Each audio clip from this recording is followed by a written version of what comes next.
En aquel tiempo fue Jesús a su pueblo en compañía de sus discípulos. Cuando llegó el sábado, empezó a enseñar en la sinagoga. La multitud que lo oía se preguntaba asombrada: ¿de dónde saca todo eso? ¿Qué sabiduría es esa que le han enseñado? ¿Y esos milagros de sus manos? ¿No es este el carpintero, el hijo de María, hermano de Santiago y José y Judas y Simón? ¿Y sus hermanas no viven con nosotros aquí? Y esto les resultaba escandaloso. Jesús les decía: no desprecian a un profeta más que en su tierra, entre sus parientes y en su casa. No pudo hacer allí ningún milagro, solo curó a algunos enfermos imponiéndoles las manos, y se extrañó de su falta de fe. Y recorría los pueblos de alrededor enseñando.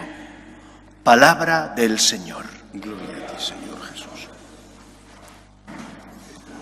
Posiblemente nuestro Señor estuvo varias veces en Nazaret desde el momento en que empezó su vida pública, aunque también por la ubicación, el sitio donde estaba colocada aquella aldea, no hizo de ella su lugar, de su centro de evangelización.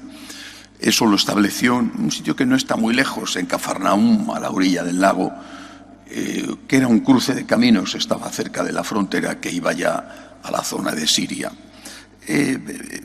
Sin embargo, repito, posiblemente varias veces visitó Nazaret, entre otras cosas, porque allí sí se quedó viviendo su madre, al menos durante un tiempo, durante su vida pública. Hay dos relatos de esta visita a Nazaret. Pueden ser del mismo momento o pueden ser dos momentos distintos. Uno de los relatos dice que intentaron matarle, en el otro, que es este que acabamos de escuchar, no habla de ello.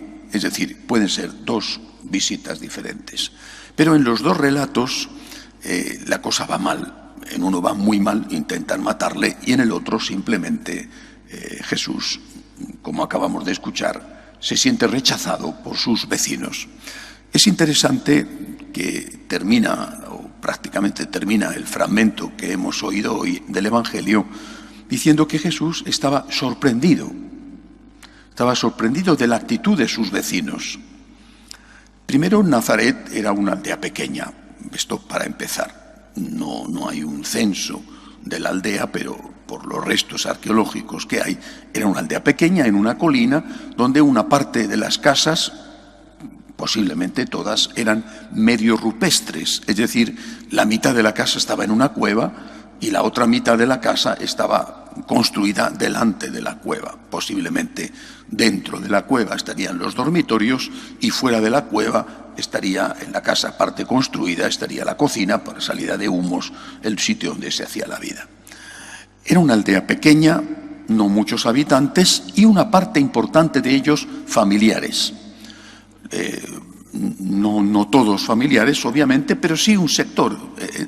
Entre unos y otros, quien no era familia de uno, lo era indirectamente porque tu cuñada o tu tía o tal estaba casada con... Bueno, en España decimos pueblo pequeño, infierno grande. No sé si este refrán tiene motivos o no, pero es un refrán que se dice. Pueblo pequeño, infierno grande, ¿no? Y no os olvidéis de aquel sketch del humorista que popularizó la llamada vieja del visillo, ¿eh? Es decir, la cotilla que está detrás del visillo mirando a ver lo que hace cada uno de los que viven en la aldea. Bueno, seguramente algunas de ellas podrían haber sido empleadas por la CIA o la KGB con gran éxito debido a su especialización. Algo así pasó con Jesús, algo así. Pero esto le sorprendió al Señor porque en su corazón, en su sagrado corazón, donde no cabía y no cupo nunca el pecado, le resultaba sorprendente, extraño, incomprensible la reacción de sus vecinos y de sus familiares, dice el Evangelio. De sus vecinos, de sus amigos, de sus compañeros de juegos, de aquellos que tenían su propia sangre a través de su mamá, aunque la Santísima Virgen venía de Jerusalén, pero a través de San José como padre adoptivo. Jesús se sorprende del egoísmo humano. Y en este caso, de un pecado que por lo menos en Nazaret lo tenían, la envidia. Porque esta fue la clave de todo, la envidia. La envidia. Jesús, cuando llega en este momento a Nazaret, ya tiene una fama, ya tiene una aureola de predicador, de hombre que hace milagros. Viene precedido de esa fama y ni siquiera le dan la oportunidad de que lleve a cabo en el pueblo aquellos milagros, curando a quien fuera de forma extraordinaria, que había hecho en otro sitio, en la vecina Cafarnaúm, en Caná. Envidia. Ahora, lo que nosotros tenemos que analizar es cuánto de esa envidia está en nuestro corazón. Porque la envidia acaba con las relaciones. Por ejemplo, las relaciones entre hermanos. La excusa es no sé cómo vamos a repartirnos este trapo que ha quedado en la herencia. El trapo no le importa a nadie. Lo que tú estás haciendo es pasar una factura de que a ti te parece que tu madre o tu padre querían más a tu hermano o a tu hermana que a ti.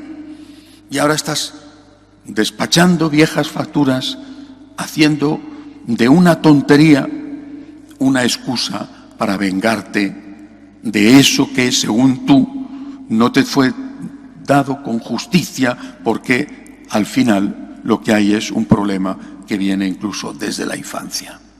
La envidia. La envidia busca siempre excusas. No actúa abiertamente. Tengo envidia a esta persona. No lo vas a decir. Y ni siquiera te lo vas a decir. No lo vas a reconocer nunca. Vas a buscar una excusa. Pero el fondo de la cuestión es que estás cometiendo un pecado de envidia y que estás haciendo daño, no sé si a un totalmente inocente, como en el caso de Jesús, o a un parcialmente inocente, pero tú estás haciendo un acto de venganza motivado por la envidia. Y repito, a veces por cosas de las que quizá ni tú mismo seas consciente, porque se remontan a muchos años atrás, cuando eras un niño y estabas en tu casa con tus padres. La envidia. Y la envidia es muy mala consejera. Por eso, viendo esto que le pasó a nuestro Señor en su pueblo, esto que le sorprendió, porque él no podía conocer, porque era la pureza absoluta, esto que le sorprendió y que encuentra presente en el corazón de sus amigos, de sus compañeros, de su familia, lo que tenemos que hacer es un examen de conciencia. ¿Cuántos de mis rencores están motivados por la envidia? ¿Cuánto del rechazo hacia esta u otra persona es una situación previa a lo que estoy diciendo? ¿Cuánto estoy justificando con excusas que esta persona me cae mal porque le tengo envidia? Que esta persona me cae mal porque pienso que es querido más que yo por tal o cual otra persona. ¿Cuánto de mi comportamiento se debe a los celos?